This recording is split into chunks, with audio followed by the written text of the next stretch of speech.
waaw man maa ngi tudd maître Abdinar Ndiaye di kenn ci avocat yi défendre maanaam les honorables députés Massata Samb et Mamadou Niang tey jii nag la ñaareel bi woote woon ci fële ci cour d'appel pour atte leen waaye bi ñu ñëwee ci suba gis nañ ni dossier bi nekkul en état parce que maanaam partie civile bi dañ ko maanaam convoqué gul selon la loi. alors loolu nag bi ñu ko gisee ñun avocats yi xam ne ñooy layal député yi def nañ une demande de mise en liberté provisoire ginnaaw bi ñu ko présenté avec les moyens en fait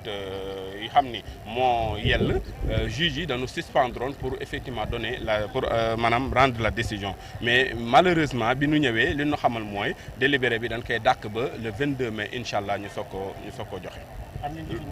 waaw am nañ ci njort lu rafet parce que en réalité nit ñoo xam ni tëj na leen lu toll ci juróom-benni weeri kaso ñu tëdd juróom te it maanaam conditions yi xam ni mooy waral ñu may nit ki liberté provisoire boo xoolee dossier bi lépp daje na pour ñu mën koo accorder waaye malheureusement gis nañ ni ba tey ñu ngi leen di maintenir en prison loolu nag lu xaw a jaaxal la ndax juge bi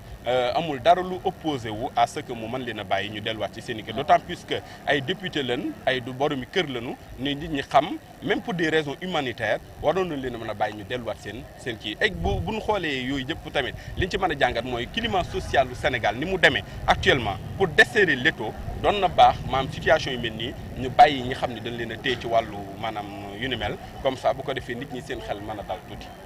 Oui, comme vous le savez, ce matin, la Cour d'appel effectivement donc de Dakar en fait a évoqué donc pour la deuxième fois l'affaire opposant les honorables députés Mamadou Niang et Massata Samb contre effectivement la dame Amy Ndiaye Gniby. Alors,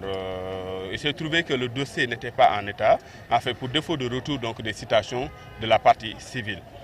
Néanmoins, nous, effectivement, avocats de la défense, nous avons estimé devoir en fait plaider la liberté provisoire avec donc les conditions requises classiques comme nous le savons, mais en fait le tribunal avait suspendu l'audience au fin de délibérer effectivement donc sur la requête. Malheureusement pour nous, en fait, la Cour a estimé devoir renvoyer le délibéré jusqu'au 22 mai 2023. Est-ce que vous êtes optimiste?